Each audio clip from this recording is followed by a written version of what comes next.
Berikut adalah contoh dari Fourier transform. Misalkan saya memiliki suatu fungsi yang piecewise, akan bernilai 1 ketika mutlak X kurang dari A, dan akan bernilai 0 ketika mutlak X lebih besar dari A.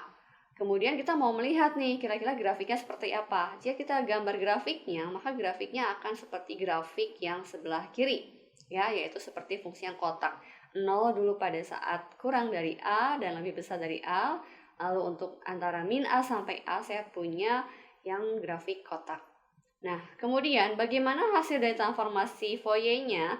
Kita inputkan fx ini ke dalam integral Fourier, ya, ke dalam formulanya, yaitu min ta hingga sampai ta hingga untuk fx e pangkat i omega x dx. Namun perlu diperhatikan bahwa di sini karena fungsinya piecewise, yaitu untuk yang x-nya antara min A sampai A adalah 1, di luar itu adalah 0, maka otomatis batas integral akan berubah. Yang semula batas integralnya adalah min ta hingga sampai ta hingga, kini berubah menjadi min A sampai A. Lalu bagaimana untuk domain yang lain? Anda perhatikan bahwa untuk domain yang lain fx-nya adalah 0. Jadi kita tidak peduli, ya. Kita hanya peduli pada yang fungsinya tidak 0, yaitu pada domain dari min A sampai A. Kemudian Anda hitung kalkulasi integralnya sehingga diperoleh bahwa hasil integral dari fungsi ini adalah seperti yang ada pada slide, yaitu 2 sin omega A dibagi omega per akar 2pi. Kalau kita lihat, hasil transformasinya sangat berbeda jauh, ya. Yang semula fungsinya adalah piecewise, sekarang menjadi kurva yang mulus, ya. Hasil dari Fourier transformnya yaitu yang sebelah kiri.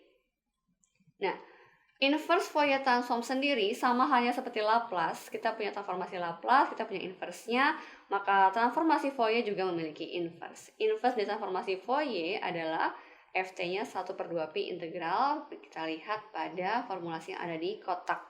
Dalam hal ini apa yang membedakan dengan transformasi Fourier?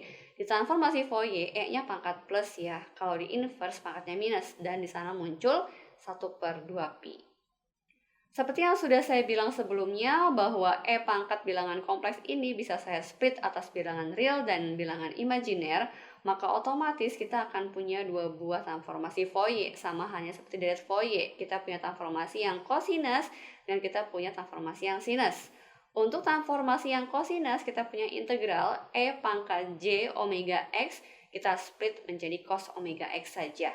Ini berlaku untuk fungsi yang genap. Demikian juga untuk fungsi yang ganjil.